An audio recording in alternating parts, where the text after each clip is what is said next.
I was about to make a DeadRails video on the zombie class when I tabbed out for a moment, only to return and, to my absolute horror, find an entity by the name of Chase Dagoon giving me backshots.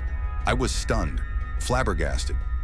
What had sparked this violent outburst, I had no idea, but I was intrigued and ultimately captured by this ritual. I followed him to his lobby where he gave me even more backshots. From now on, he will be referred to as Freak Dagoon because this was absolutely whack. As we loaded in, I had my eyes set on the common objective, gold, just like anyone else. But when I looked back, Freak Dagoon showed zero interest in that inanimate currency, ignoring it completely and instead playfully hopping around like it didn't even exist. I was shocked, terrified.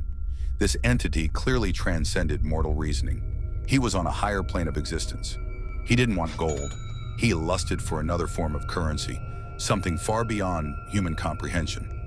Still, I stood my ground. I tried offering him gold multiple times, but each time he rejected it like a kid refusing vegetables. I was at a loss for words. Time and time again, he stared me down, scanning me like a wild predator. And that's when it hit me. I was his prey. Not only was I stranded and alone, but my one and only companion might very well be the end of me. I had to stay alert. I had to watch my back. So I caved in. I took the gold meant for him and bought coal, an essential we'd need to keep the train running. I still had $30 to spare, and to my delight, that was just enough to buy a dynamite stick on sale. But before making the purchase, I scanned the area to make sure he hadn't seen me. Sadly, this didn't help much, because I was too poor to afford a torch. Still, just having something to defend myself brought me a strange comfort. After some time diddling around, I made my way to the engine and fueled it. So did he. Then we were on our way. Eventually, we came across our first building, one bountiful with loot. Beyond the usual gold statues and paintings, one object instantly caught Freak Dagoon's attention. A long, tall copper rod. Without hesitation, he grabbed it and called it a day. I followed suit and looted the rest of the building. When we returned to the train, I unloaded my loot, some for fuel, the rest for treasure. But then I saw Freak Dagoon carefully placing his rod down. At first, I assumed it was for self-defense. Maybe some secret technique only pro DeadRails players understood.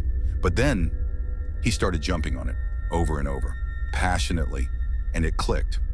I realized what he was truly using this rod for. I was lost for words, and honestly, I didn't want to find out what would happen if I interrupted this man and his newfound tool. I could only watch as he bounced on it, fully committed.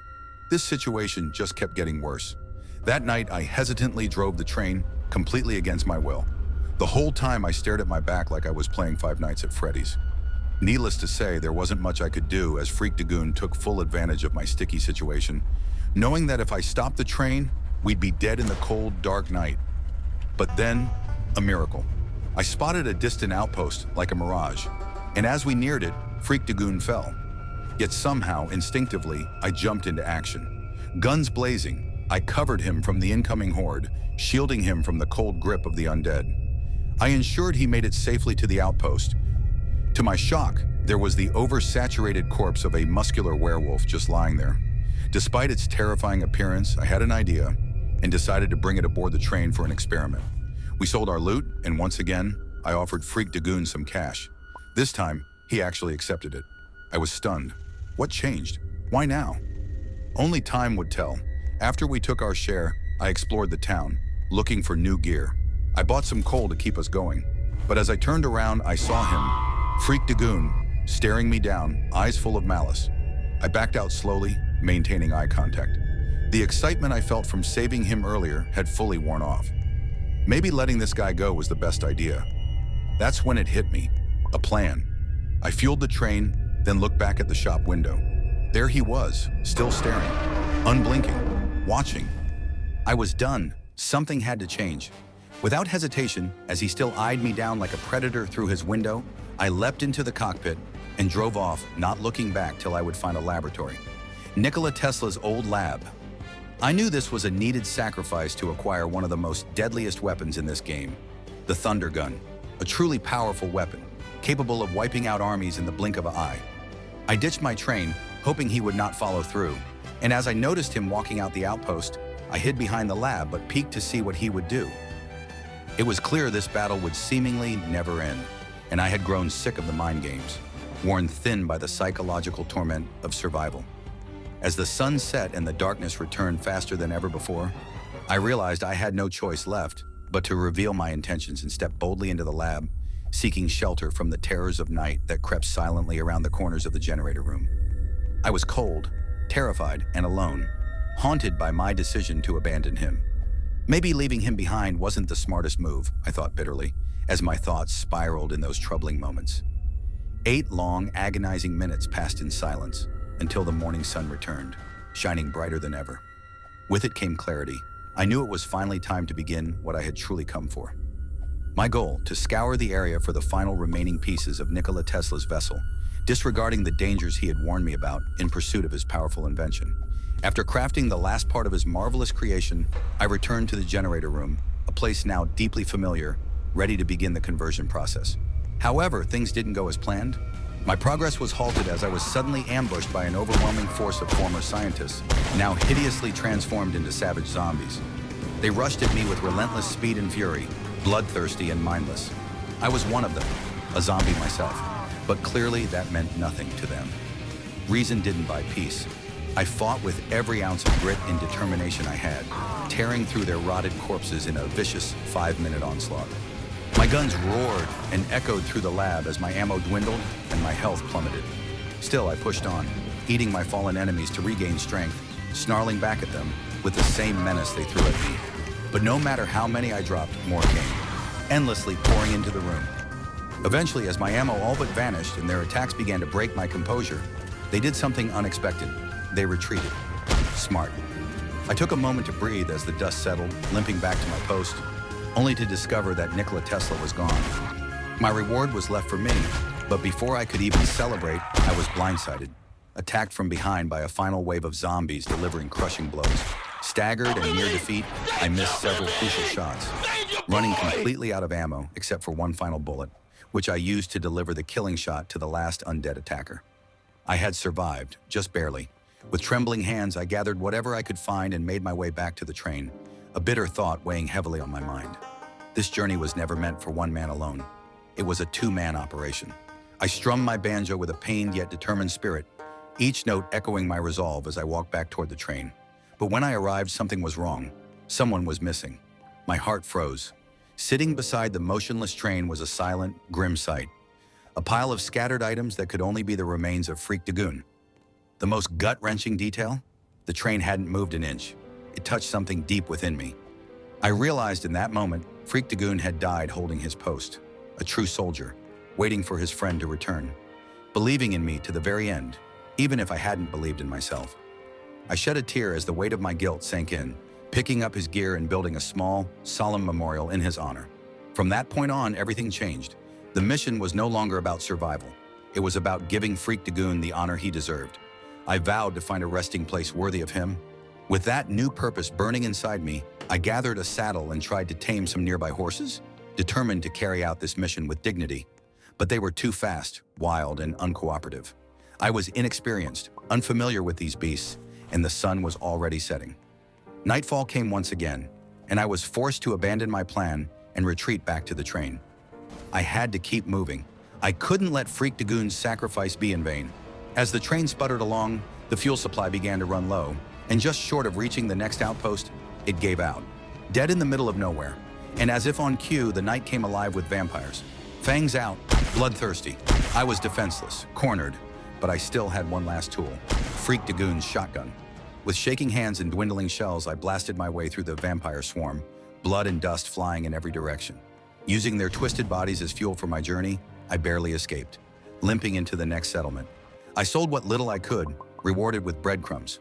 I was broke, beaten, and empty-handed, forced to count my losses. With what little I could salvage, I bought bullets and grit. My next encounter wasn't with monsters, but outlaws. Desperate men with no code. But I made quick work of them, looting their bodies and stealing their horses, salvaging extra horses, and consuming the weak ones.